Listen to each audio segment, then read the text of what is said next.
Good day! I have returned with more questions for the Dreadlocks Q&A thing where I am answering the questions that you have left me in the comment sections of various videos. I will move on to Laurie's question, who on YouTube is SphinxXX22. Hi, I know you probably don't have to worry about lumps and bumps and flattish dreads. Do you have any tips on how to make young dreads more shapely? Flat dreads. Okay, so flat dreads are really common because when dreads are young, so when you've got fresh dreads, they are soft. I mean, if you really got a town with backcombing or something, and they can become overly tight and lumpy, but in general, after a few washes and things, young dreads are going to be quite soft. And because they're soft, they can be squeezed flat, and that's going to happen when you lay on them and do things. So that's how they end up flat.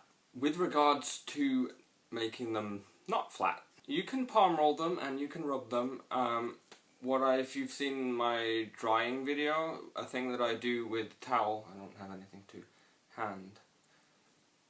Anyway, I have a towel, and when I dry my dreads, I rub them all like this, and that's basically what I think helps mine stay rounded, well, helped them stay rounded when they were younger. I will get to that in a second. So a bit of palm rolling.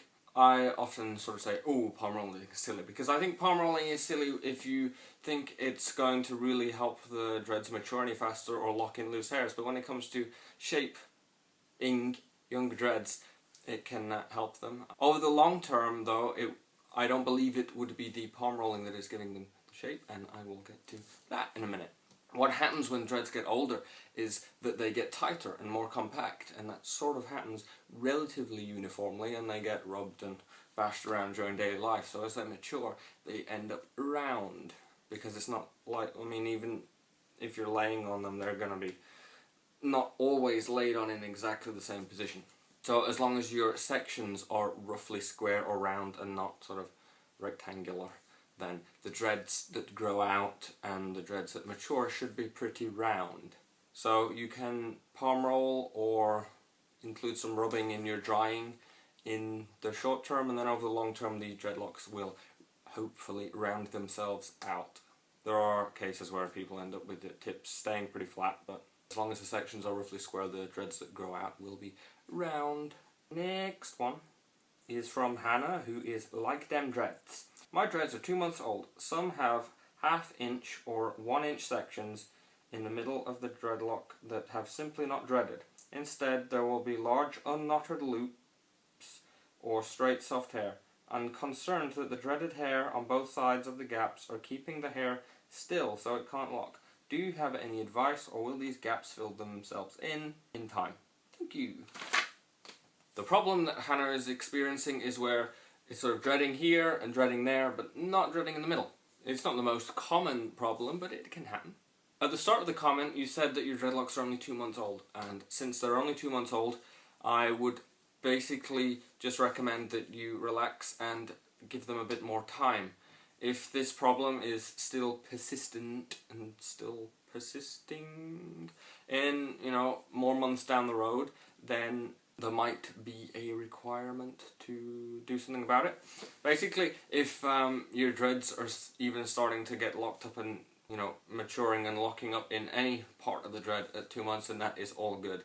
And it's going to be different for different people, but some people will have really loose, barely dreadlock looking hair after only 2 months. So yes, 2 months is quite a short period of time, and I would expect that, as with most problems with dreadlocks, by the time they get to a sort of maturing age, somewhere between like 10, 12, 18 months, a longer period of time, they will have sorted themselves out.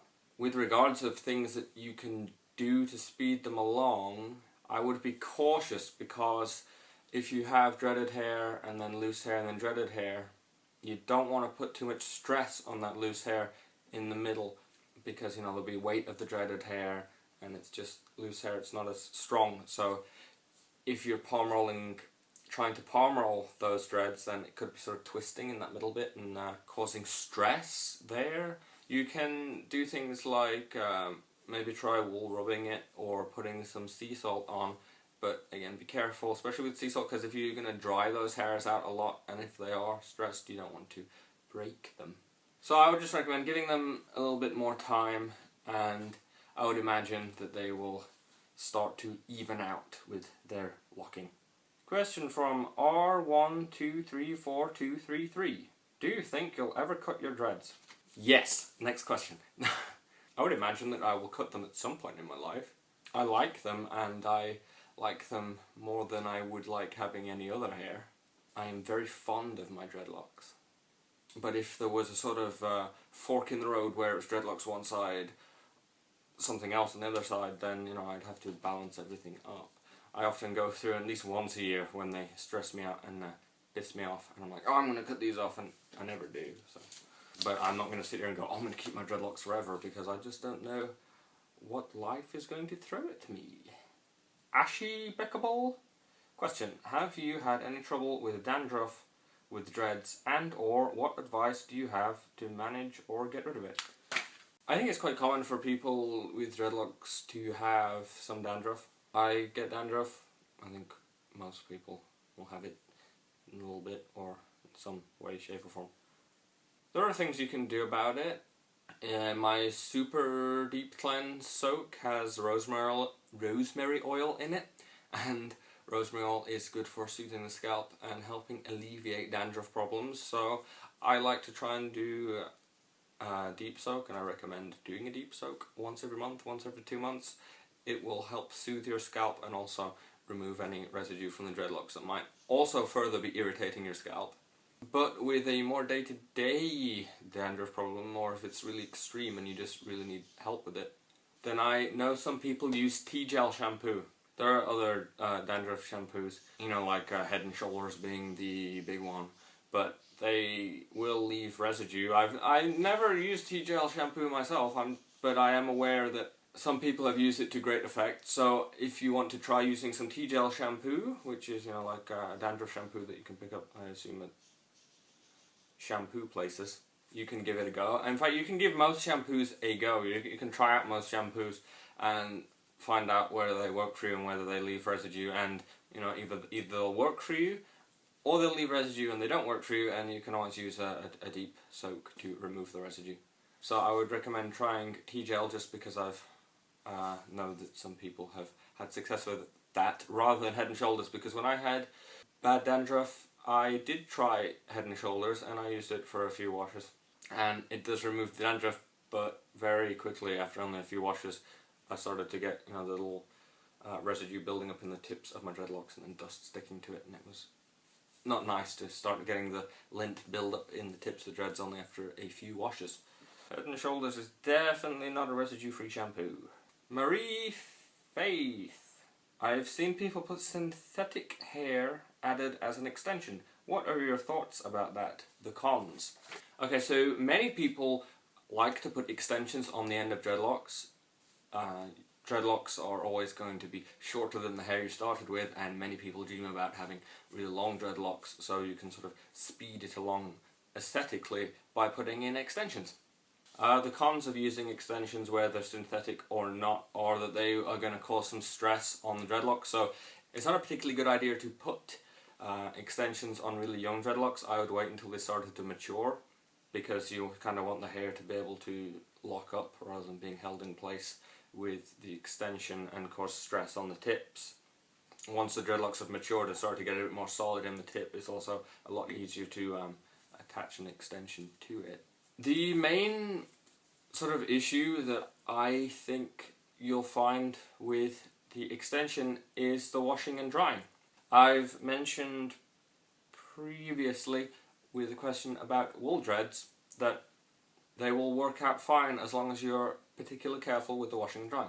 They will, when you go in the shower, they'll soak up water like the rest of your hair will, and you'll rub the shampoo in your head or soap, whatever you're using, and it will run through the dreads.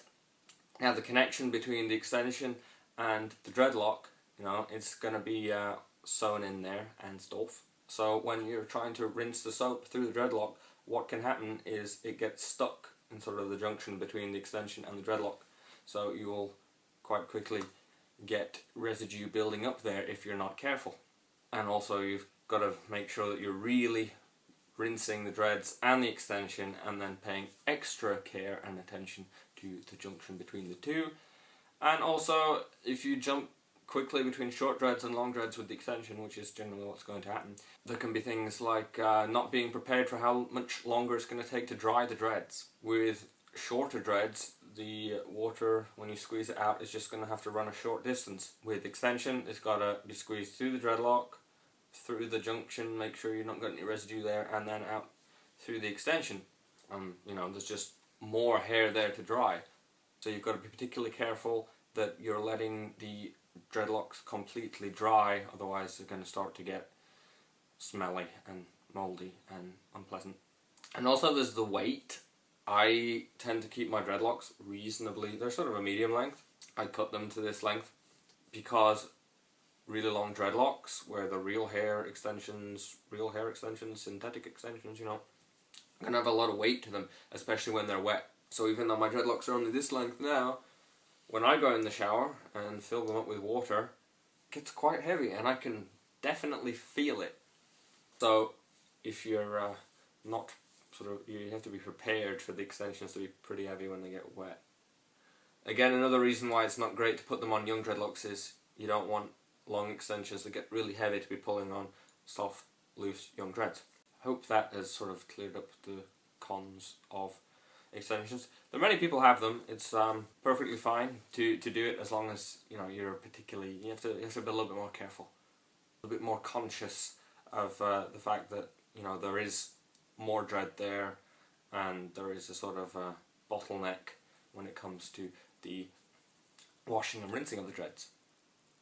Hope that you enjoyed me answering some of these questions, and if I answered your question, I hope I answered it satisfactorily.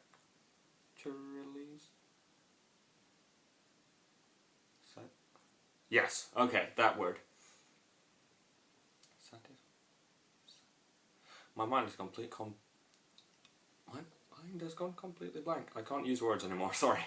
I will still take more questions if you leave it in the original questions video, or if you're going to leave your question in the comment section to this video, please write question at the start of your comment, otherwise I'm just going to come along and reply to it with a text comment like I would in any other video. You can subscribe to receive more videos from this series of Q&As and my other videos, and you can follow me on Twitter if you are so inclined, at lazy_dreads, and as always, plenty more information can be found on lazydreads.com. Thank you. Goodbye. I don't even know